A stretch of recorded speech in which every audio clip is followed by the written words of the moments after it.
Assalamualaikum warahmatullahi wabarakatuh. Perkenalkan, nama saya Akmal Kurniawan dengan NIM 24 USP 010 kelas 2A dengan jurusan Otomasi Sistem Permesinan. Jadi di sini saya akan menjelaskan eh, jawaban yang sudah saya kerjakan untuk ujian semester akhir pada mata kuliah mesin listrik. Yang pertama itu soalnya di bidang pekerjaan mana diaplikasikan mata kuliah mesin listrik, khususnya pembahasan motor listrik.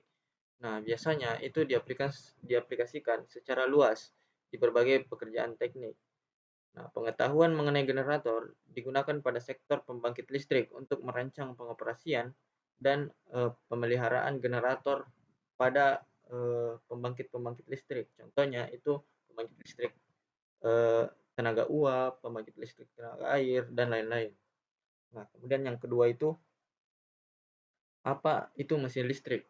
Nah, mesin listrik adalah suatu perangkat atau alat yang bekerja berdasarkan prinsip kerja elektromagnetik untuk mengubah energi listrik menjadi energi mekanik ataupun sebaliknya.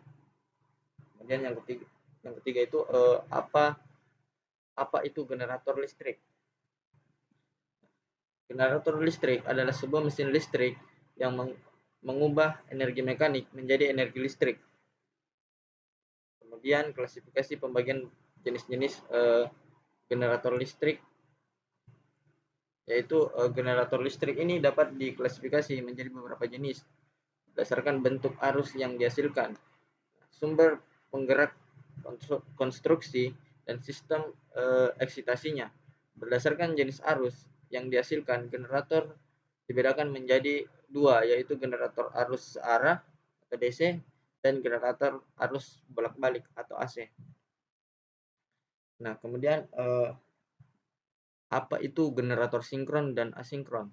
Nah, generator sinkron adalah generator yang bekerja dengan kecepatan putar rotor sama dengan kecepatan medan magnet stator. Sedangkan generator asinkron adalah generator yang bekerja dengan kecepatan putar rotor tidak sama dengan kecepatan medan magnet stator. Kemudian generator listrik jenis apa yang terpasang secara umum untuk memberikan atau melayani listrik ke masyarakat? Nah, generator sinkron yang mampu menghasilkan tegangan dan frekuensi yang stabil sehingga sesuai dengan standar tenaga listrik yang disalurkan ke masyarakat.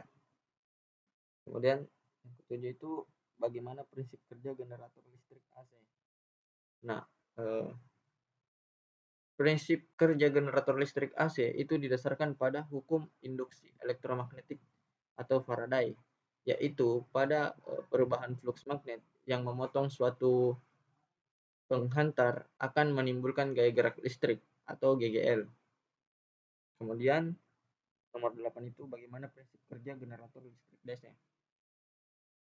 Nah, untuk prinsip kerja generator listrik DC, yaitu perubahan fluks pada magnet suatu penghantar akan timbul gaya gerak listrik, tetapi energi mekanik yang digunakan untuk memutar armatur di dalamnya di dalam medan magnet itu akan dihasilkan oleh kutub magnet. Kemudian yang kesembilan itu uraikan dan jelaskan fungsi komponen utama pada generator listrik AC. Nah, untuk generator listrik AC, yang pertama itu ada stator. Nah, stator ini adalah bagian yang diam dan berfungsi sebagai tempat kumparan jangkar tempat tegangan AC diinduksikan. Kemudian rotor adalah bagian yang berputar dan berfungsi sebagai menghasilkan medan magnet. Kemudian ada eksitasi, berfungsi untuk menyuplai arus DC ke rotor untuk membangkitkan medan magnet. Kemudian ada slip ring dan sikat menyalurkan arus eksitasi DC dari sumber luar ke kumparan rotor yang berputar. Kemudian ada poros yang berfungsi untuk meneruskan energi mekanik.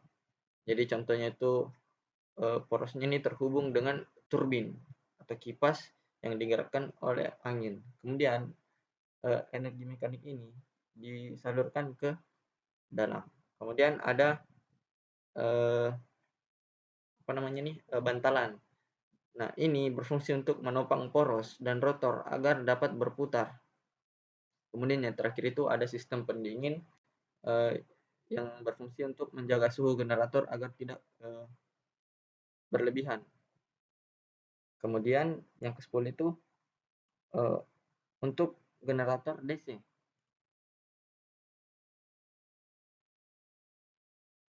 Nah, yang pertama itu ada armatur, bagian yang berputar dan berfungsi sebagai tempat kumparan. Kemudian ada komutator yang berfungsi untuk mengubah arus bolak-balik yang timbul menjadi arus searah. Kemudian sikat yang berfungsi untuk menyalurkan arus listrik dari komutator ke rangkaian luar. Kemudian ada poros yang meneruskan energi mekanik dari penggerak ke armatur. Kemudian bantalan menopang poros dan memungkinkan armatur berputar lancar. Kemudian yang ke-11 itu istilah-istilah. Yang pertama itu eksitasi, kumparan medan, kumparan jangkar, brush, penguat sendiri, dan penguat terpisah. Nah, untuk yang pertama itu eksitasi. Nah, eksitasi adalah proses pemberian arus listrik pada kumparan medan dengan tujuan untuk membangkitkan medan magnet. Nah, kemudian untuk kumparan medan ini adalah lilitan kawat yang dipasang pada kutub magnet generator dan berfungsi menghasilkan medan magnet ketika dialiri arus eksitasi. Kemudian ada kumparan jangkar, yaitu lilitan kawat yang terdapat pada bagian rotor dan berfungsi sebagai terjadinya induksi tegangan listrik. Kemudian ada brush. Nah, brush ini adalah komponen yang berfungsi menyalurkan arus listrik dari komutator ke rangkaian luar atau beban. Kemudian ada penguat sendiri, yaitu sistem eksitasinya di mana arus untuk kumparan medan di paralel dari tegangan yang dihasilkan oleh generator itu sendiri. Kemudian yang terakhir ada penguat terpisah. Adalah sistem eksitasi di mana arus untuk kumparan medan diperoleh dari sumber listrik luar yang terpisah dari generator. Kemudian yang terakhir itu nomor 12, apa perbedaan generator kutub dalam dan generator kutub luar. Nah, yang pertama itu generator kutub dalam adalah generator di mana kutub magnetnya berada pada bagian rotor atau bagian yang berputar, sedangkan kumparan jangkar itu berada pada bagian stator atau bagian yang diam. Sedangkan generator kutub luar adalah generator di mana kutub magnetnya berada pada stator atau bagian yang diam, sedangkan kumparan jangkarnya berada pada rotor atau bagian yang berputar.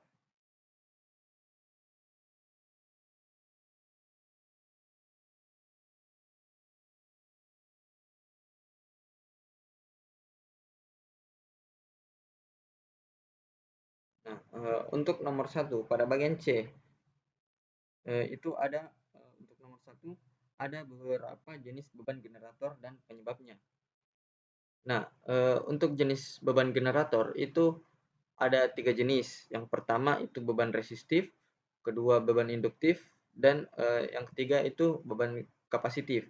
Nah, yang pertama itu beban resistif. Ini terjadi jika beban hanya berupa tahanan, misalnya lampu pijar atau pemanas, sehingga arus dan tegangan sefasa.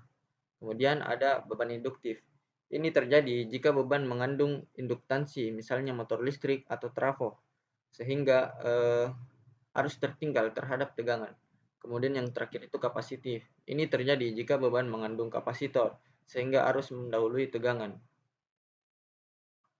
Kemudian nomor 2, jelaskan efek pada generator jika dibebani resistor murni. Nah, untuk efek generator jika dibebani resistif murni itu arus dan tegangan berada dalam kondisi sefasa. Tegangan keluaran generator itu relatif stabil karena tidak mempengaruhi reaktif. Pada diagram fasor, faktor arus dan tegangan berapa pada satu garis yang sama. Generator ini bekerja saling efisiensi pada kondisi ini karena tidak ada daya reaktif. Kemudian apa yang dimaksud lagging? Nah, lagging ini adalah kondisi ketika arus tertinggal terhadap tegangan. Hal ini disebabkan oleh beban induktif seperti motor listrik dan trafo. Nah, induktansi menyebabkan arus membutuhkan waktu untuk membangun medan magnet, sehingga arus menjadi tertinggal pada grafik atau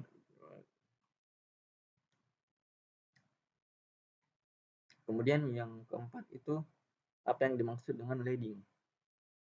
Nah, leading ini adalah kondisi ketika arus mendahului tegangan. Kondisi ini disebabkan oleh kapasitif, di mana kapasitor menyimpan dan melepaskan muatan lebih cepat. Kemudian prinsip kerja terbentuknya tegangan listrik 3 fasa. Nah, untuk prinsip kerja terbentuknya tegangan listrik 3 fasa ini itu berbentuk dari 3 kumparan stator yang dipasang dengan sudut 120 derajat. Nah, satu sama lain. Ketika rotor berputar, medan magnet memotong ketiga kumparan tersebut secara bergantian, sehingga dihasilkan 3 tegangan AC yang sama, besar, tapi berbeda sudut fasa, yaitu 120 derajat. Kemudian bagaimana caranya agar sistem listrik yang kondisinya lagging dapat berubah menjadi sefasa? Nah, cara agar listrik kondisi lagging berubah menjadi sefasa itu dengan menambahkan kapasitor secara paralel pada beban.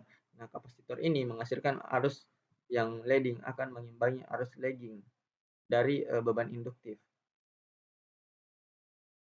Kemudian untuk bagian D ini bagian-bagian genset dan cara pemeliharaan genset. Nah, bagian-bagian genset ini meliputi yang pertama itu mesin penggerak atau engine, kemudian ada generator, kemudian sistem bahan bakar itu seperti penyuplai BBM, kemudian ada sistem pendingin berfungsi untuk menjaga suhu kerja, kemudian sistem pelumas untuk mengurangi gesekan. Kemudian yang terakhir itu ada panel kontrol untuk memonitoring dan memproteksi. Nah, pemeliharaannya itu pemeriksaan oli dan bahan bakar secara berkala. Kemudian pengecekan sistem pendingin dan aki. Kemudian membersihkan filter udara dan bahan bakar. Dan terakhir itu menjalankan genset secara periodik untuk menjaga performa. Kemudian yang terakhir itu bagian E, jelaskan syarat dan cara kerja paralel generator. Nah, syarat untuk memparalel generator itu yang pertama itu tegangannya sama, kemudian frekuensi sama, urutan fasa sama, dengan sudut fasa yang sama. Nah, cara kerja paralel generator ini dilakukan dengan menyesuaikan keempat syarat tersebut menggunakan alat seperti sinkroskop atau metode lampu sinkron.